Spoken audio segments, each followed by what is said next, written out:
Hello and welcome to Careers Unlocked, a podcast brought to you by the EY Foundation. The EY Foundation supports young people on free school meals to access paid work experience, employability skills and career guidance, and ultimately to further their opportunities in the world of work.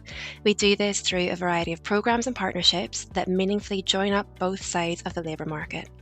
I'm Kathryn Eastwood, Director of Income and Employer Partnerships at the EY Foundation, and it's a pleasure to welcome you to Series 3 of the podcast.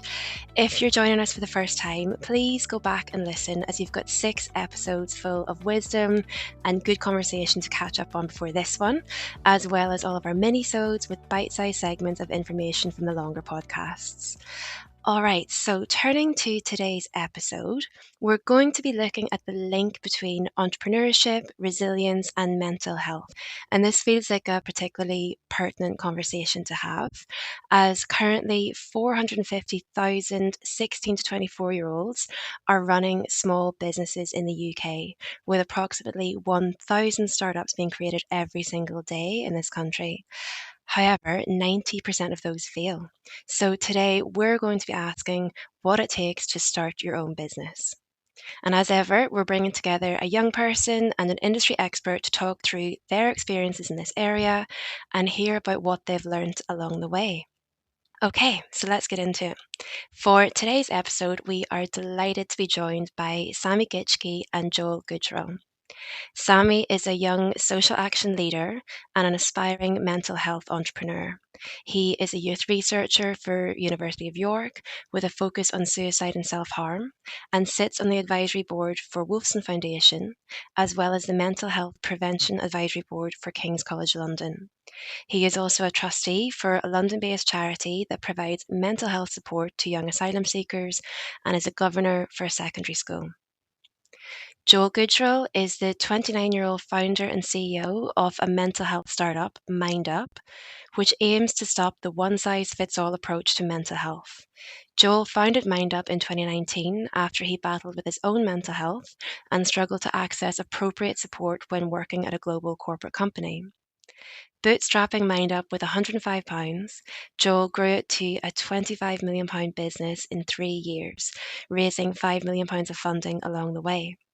MYNDUP now services 50,000 employees in 50 countries with brands like Denton's, McCann, Savills, CBC and the Prince's Trust amongst its clients. I think I say this every single time, but wow, that is incredible. And you're both so welcome to the podcast today. Joel, I'm going to turn to you first. Firstly, welcome. How are you today? Yeah, really good, thank you. And thank you very much for the really warm introduction as well. Great. No, it's really fantastic to have you here. So obviously I gave a bit of a headline introduction to you, but your story is so interesting. So can you just talk us through the thought process and the factors that came into play when you decided to start your own business?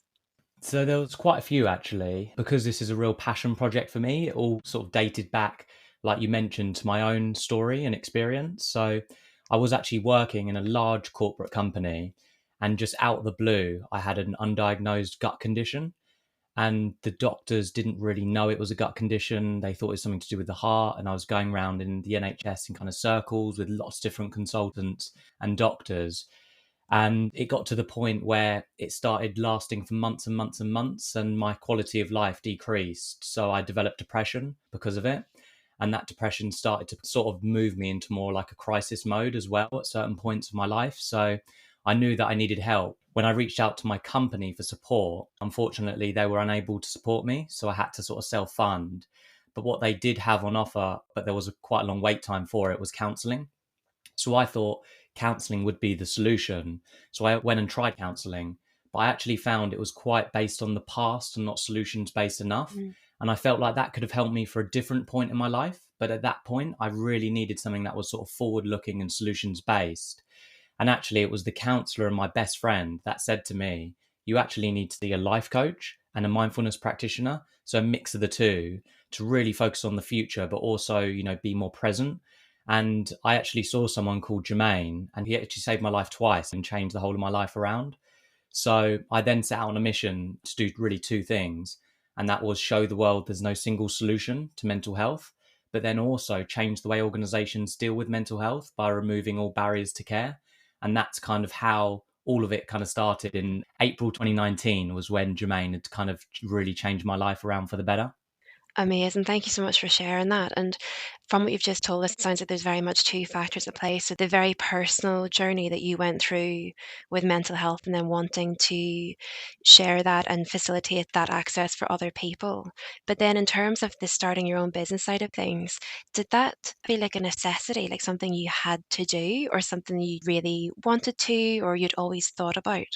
Yeah, definitely. So I've always been a hustler in my whole life. I've grown up like that because my parents, they actually were working in large corporate Hmm. companies, and they then have always been hustling to do different businesses and share trading and lots of different things. And then they actually set up a tea company. So when I was younger, I was every single day, got back from school, packing and wrapping in our shed, in our living Hmm. room. There was tea everywhere. So I've actually learned all about entrepreneurship a lot from them. I then started my first business in my second year of university. Right. I started it with a guy called Mitchell, and it was a tech SaaS business. And like you were saying before in the introduction, it was one of those companies you call kind of like an epic failure, and a great learning Hmm. experience. But we didn't actually get our first paying customer. But I took all of those learnings into my second business, which was a fruit tea company, which we set up in our final year of university. Right. I also deferred my graduate job Hmm. to really see if I could make it with that business. And luckily, we actually took some learnings and we had some paying customers, but we found it hard to maintain that kind of traction. So, with MYNDUP, when I knew that this was a real passion project for me, the first two businesses, I didn't even use the product myself. So, I wasn't highly passionate about it. Yeah. But with MYNDUP, I was. So, I actually joined a startup accelerator program to really learn. I had all my own learnings, but I really wanted to make this a success because I cared so much about it. And I knew the impact I could make around the world with other people that had sort of had the same situation as me. So I joined a startup accelerator, and that's where I really learned a lot of stuff about startups as well. I can imagine it. But you've touched upon so many factors there, I think, that played into your story. So obviously seeing the example from your parents and then taking those learnings. I love that you just casually started two businesses while trying to finish a uni degree. But then, we talk a lot about this idea of entrepreneurial spirit and maybe business acumen or gift of the gab and all of these other ideas that we associate with entrepreneurs. Do you believe that there are certain traits that are must haves for an entrepreneur? And are those changing? Yeah, it's really interesting, because lots of people say, you have to be passionate about your product, you have to have lots of different things. But then I've seen on LinkedIn, a lot of people are the opposite of that. They say, Mm, actually, my businesses that I sold for multi millions, I wasn't passionate about. And yeah. there's so many different things that work for me, I think, but not others. And from my perspective, I know what has been successful for me, which has really been, that sort of never stop mentality and never giving up, and Hmm. that real hustle mindset of you're going to try and find a way to make it work. I think that solution based mindset for me has been brilliant. Mm, But also, the passion side for me, that has been something that I do really feel strongly about, because those first two businesses, when things are going well, it's really great. But when things aren't going so well, that's when your real passion can really push you through. yeah. And that real mission driven mindset can really help you make the right decisions. And I even think as you're scaling the business, having that mission driven mindset, aside from that revenue and profitability mindset, makes a lot of difference in terms of finding product market fit as well. Absolutely. And I think something that you just touched upon there is really not only understanding, but listening to what works for you. I can only imagine that as an entrepreneur, it must be quite hard to really stick to your own integrity and your own authenticity when there's lots of eyes on you and maybe people expecting different things and people having seen certain companies follow a different path. That to really stick to what works for you and, like you said, the things will get you through when it isn't all glory and success and fantastic posts on LinkedIn and winning prizes. There must be really difficult times there as well. So with that in mind, what are the key considerations that you would encourage young people to think about when they're first either setting out as an entrepreneur or even just considering that pathway for themselves? Yeah, I'll probably say that, you can do all the planning in the world. I made this mistake. It took us months to launch our website for the fruit tea business and things like that. And we thought customers would just come to us, and then no one came on the first day kind of thing. And I think the main thing is just really getting stuck in and trying lots of things. Yeah. Because even when I was setting up my first two businesses, I thought they would be my last. And, you do think that. You think, that, God, no, other people, it might not be. But for me, it's different. I think the main thing is that having that expectation of you might have to try a couple of times, and it's okay if a couple of businesses or ideas or things fail, Yeah. because they're great learning opportunities. And I think it's that mindset of knowing eventually the right thing and the right time will come, Yeah. and it's going to be absolutely brilliant. And I think what was really good for me is the person, Mitchell, who I set up my first business with, he then went on to be really successful. He sold a business in his, I think it was second or third year of university. Right. And then post university sold a business in the multi-millions after that. And I was sort of watching and learning from him as well. And it was brilliant. He always said to me, he said, just, keep going, your time will come, Yeah. and eventually you'll find it. And I think that belief was the thing as well, that really got me through. Yeah. I mean, it sounds like you were a pretty inspiring pair to have around each other, and it's great to hear that you've both done so well. Just thinking about failure, and I completely agree. I'm such a fan of celebrating failure and talking about it. What out of all of your failures in setting up your businesses, which one are you most grateful for? I'd probably say I remember this time really well, actually, where we were getting the advice from my friend who was very successful. Mm, He said, don't get into the trap of making assumptions of what your customers want and buying mm, lots of product and expecting it to be shipped. Try and get a couple of flavors of tea and then test them out and then double yeah, down on what works. And we were a bit naive at the time. We thought, no, we know exactly what the market wants. We're going yeah, to spend thousands of pounds on all this product and everything. And then we went into it and we'd made loads of assumptions. We thought we knew what product market fit was, but then when we went to market, we realized actually the clients didn't actually want exactly what we were actually selling. And I think that was the main thing, really. We didn't have that, we wasted a lot of money in terms of that as well. And I hmm, think that was what I took to MYNDUP was, I bootstrapped MYNDUP with just £105 because I didn't want to waste all this money hmm, again and make lots of assumptions. I wanted to actually get out there and see what customers and clients actually want to yeah, validate my idea and then give them what they want. And I think that was the biggest learning for me. And I made sure with MYNDUP not to do that and waste lots of money and make lots of these assumptions. And that's why that startup entrepreneurship program, they taught you about the lean startup methodology, which was brilliant. And hmm. I remember in our first ever session we had with them, they were like, create an idea and spend £100 in getting your first few paying customers and stuff. And it's that kind of mindset that really resonated with me based on my learnings. Yeah, and I can imagine that you can read so much about starting a business, but it's not until you've been through that process yourself and that you've felt what it feels like to make those assumptions and maybe lose the money and waste time to just know that, okay, well, I'm going to take that as learning and not do that in the next business that I start.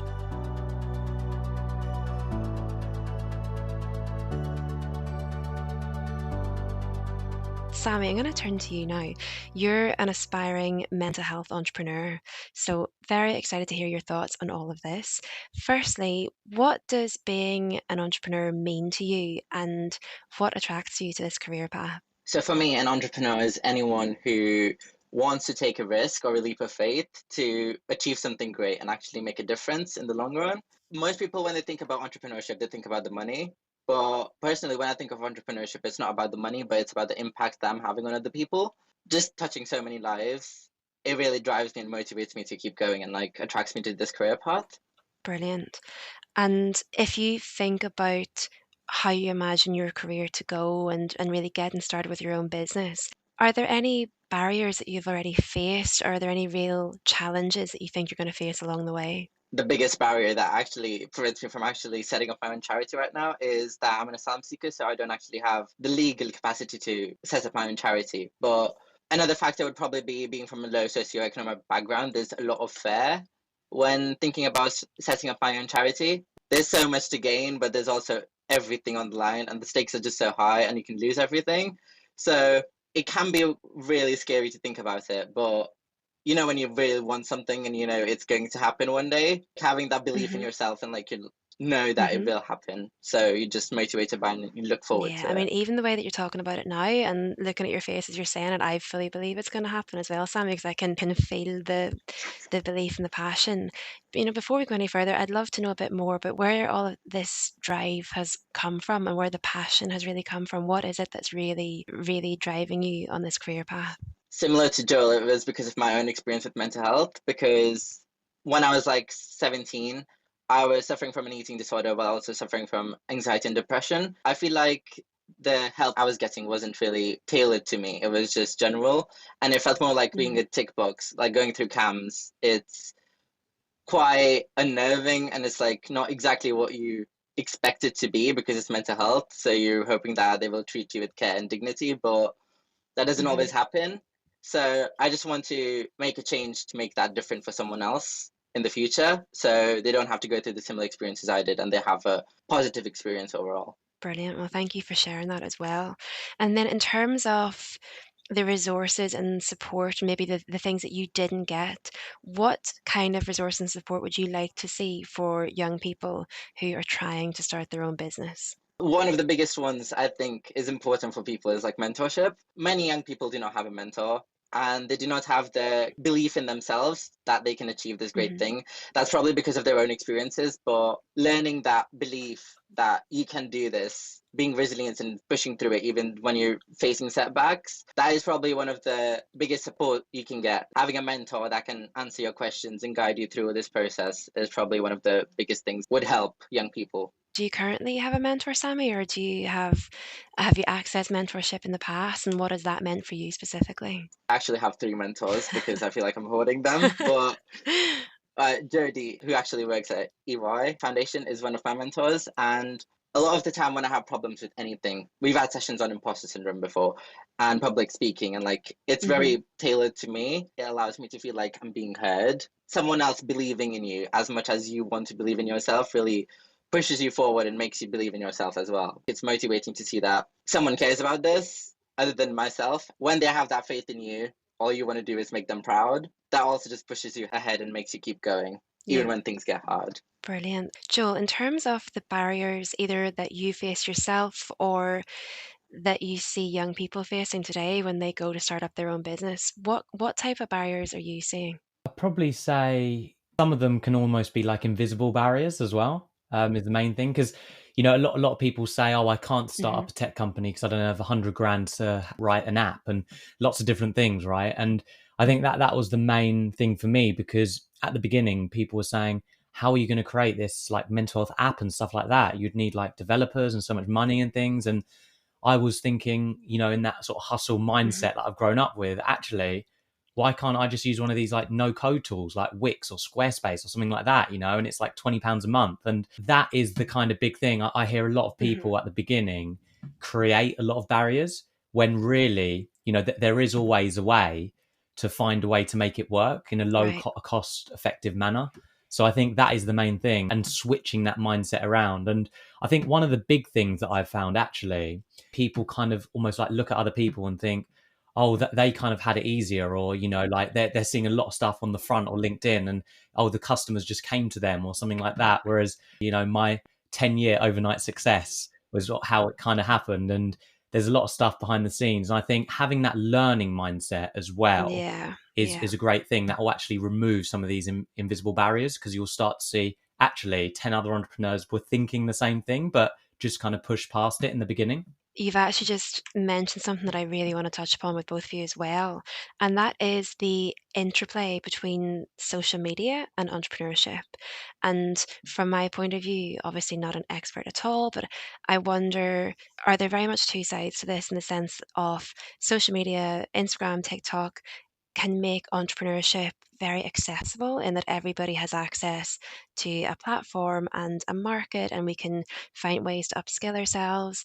But then on the flip side, Joel, as you mentioned, I feel like it can quite easily make entrepreneurship look like an easy option, that overnight success. Anybody can do it, anybody can lean into the hustle culture and have their own business. But as I mentioned in the intro, 90% of startups fail. So, what's really going on there? Joel, what are your thoughts about the sort of TikTok generation Yeah. of entrepreneurship? Yeah. Well, I think what's great on different platforms, you kind of see different things. And I think on Instagram, you kind of see a lot more of the flashy, successful side of things. Whereas what I'm finding now, I don't know if you've seen on LinkedIn, you're Yeah, getting a lot of leaders yeah, now being very vulnerable and yeah. sharing that vulnerability online, which I think is brilliant, Being because much more personal and opening up about them, their story. themselves, and their story and their background. Yeah, Yeah. And absolutely. it's great because you can actually see kind of like behind the scenes and what happened. And Mm, even one of my colleagues sent me a post on the weekend actually and said, this post is brilliant. You should share something like this because it was all about their 3 startups that they did and all of the stuff they hmm had to go through. And you can see, it wasn't Yeah. all glitz and glamour. There was a lot of pain, a lot of stuff that went on in the journey. And it was actually great to see that insight. And then, Sammy, in terms of social media, how does that feed into your vision of what you want to create? Are you going to use it as a tool?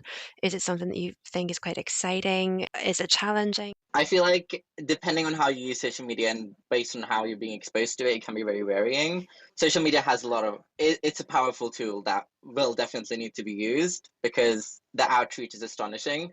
But through social media, a lot of the time, like there can be a lot of mistrust and like misinformation. It can be really easy to tarnish your reputation in like one go. It's a really big risk. So for me personally, I feel like I will use it, but not from the get go. Like obviously, I'll have to start small and because of the outreach social media has, you can't start targeting everyone. But as my charity hopefully grows, I will have the chance to utilize social media in a way that can allow me to reach the people who aren't as easily reachable or who possibly don't even know that they want the help, but they need it. Yeah, so it sounds like the best thing to do is being quite intentional with how you use it, how you put content on social media, how you absorb and learn from content as well. And again, this sort of links into another topic I'd really like to discuss with both of you, and that is the idea of boundaries and healthy boundaries. Obviously, feeding into, we want to get into mental health and speak about the importance of that in a bit more detail. But firstly, both of you are so passionate about your businesses and the vision that you are creating and want to create. When you start a passion project and inevitably it becomes an extension of your own identity, how do you find a work life balance and how do you separate yourself from your business? Do you give yourself days off? What does that even look like? Joel, how do you maintain healthy boundaries as an entrepreneur? It's a really good question. I've got 2 life coaches actually, one for my personal life and one for my professional life. And this is exactly over the last few years I've had to work on it because yeah, you do find that you're always on mode and you're always on all the time and it does burn you out at some point. The way I've worked, tried so many different things. I've tried, set hours, routine, but the problem is as you grow your business, the problems become more Mm, complex. So you are needed and you yeah. can't just 9 until 6 or 9 till 5 and then that's it kind of thing. I found you have to have that fluidity.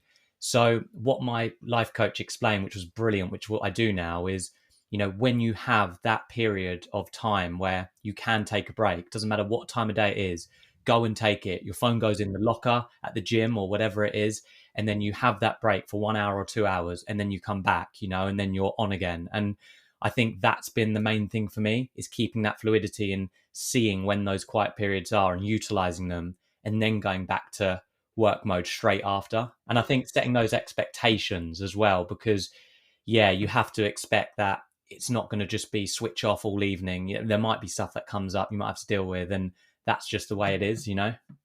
It sounds like you obviously have to be incredibly adaptable, but at the same time know when you can take control of your day and take Yeah. responsibility for your mental health. I think it's really easy to say, I will get better at planning my days and taking breaks when I've made X amount of money or when I'm on at this level, but actually we just have to understand how to do that now and how to take responsibility for our own Yeah. mental health. No, thank you for those tips. And Sami, what about you? Are you finding that it's difficult to find a balance between personal Sami and entrepreneur Sami? I literally have no balance. It's just entrepreneurial Sami at this point. But for me, I think it's because when you're doing what you love so much, it doesn't really feel like work. Hmm. So when people talk about work-life balance, I'm just like, work is 100% because work is my life at this point. Because I have such high goals and I want to reach them, I feel like I need to do this. Again, I just love it so much that it just doesn't feel like work, so I don't exhaust myself as much. But one thing I do is I always set aside a time in my day for physical activity. So I'm run. That really pulls me back down to earth and like grounds me. And like Hmm. having one thing to do that I really do just for me really sets the rest of my day and like make sure that I am up to speed with everything. That's really interesting. And I think you mentioned earlier, Sami, about an entrepreneur to you, somebody who's willing to take the risk and to have that impact. But I think there is a risk of when a project or a passion that you love so much that you risk sort of running yourself into the ground in order to sustain the business and to take all of the opportunities. So it's really fantastic to hear that you're already mapping out some of that time for yourself.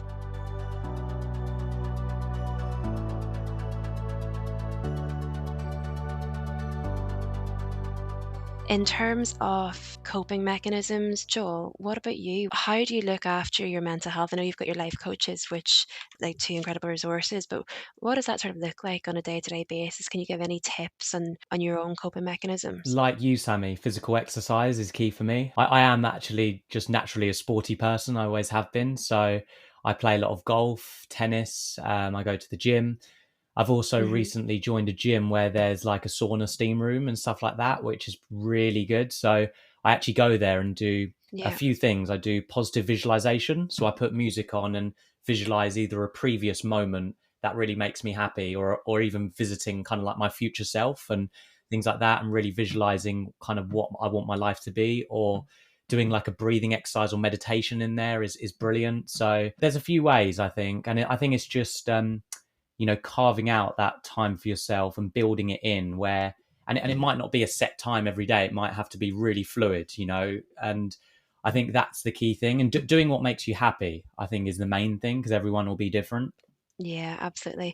I think anybody who knows me will probably at some point have heard me talk about journaling and meditation, and something that I've only really got into quite a lot in the last 3 or 4 years, but has made a significant difference on my day to day. And I think we can quite easily say, I don't have time to do that.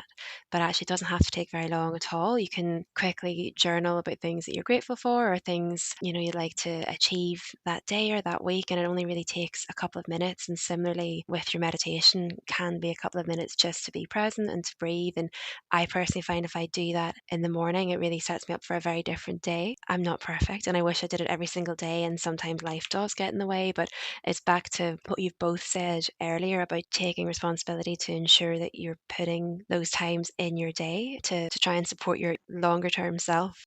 Sami, so you've mentioned a little bit about your exercise and things like that. Do you have any other coping mechanisms that you've developed so far in your journey to entrepreneurship to look after your mental health? I suppose it's about having rituals that I do every single day. So going to Starbucks, that's one thing I would not sacrifice because it makes me feel better. Hmm. Like, it might not be worth it to everyone else, but to me it is because it lets me get through my day. What Joel mentioned about fluidity, these things are not supposed to be chores. I do them when I want to do them. Like running, sometimes I'm running at 4 a.m., sometimes I'm running at 10 p.m. It just varies from day by day, and that just lets me cope through it. Obviously, I talk to my mentors, but I also have a therapist I see every week. Just having that moment to like filter through my Hmm. emotions and like everything ensures that I have the mental capacity to go through the rest of the week as efficiently as possible. Yeah, fantastic.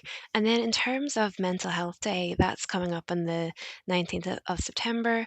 Sami, what does Youth Mental Health Day mean for you? Why is it important? I think it's a very important thing because mental health when you're a child isn't as focused on and you don't know much about it, but it's literally the thing that ensures that you have the resilience and the grit, and then you're able to build up all these skills that are necessary for entrepreneurship.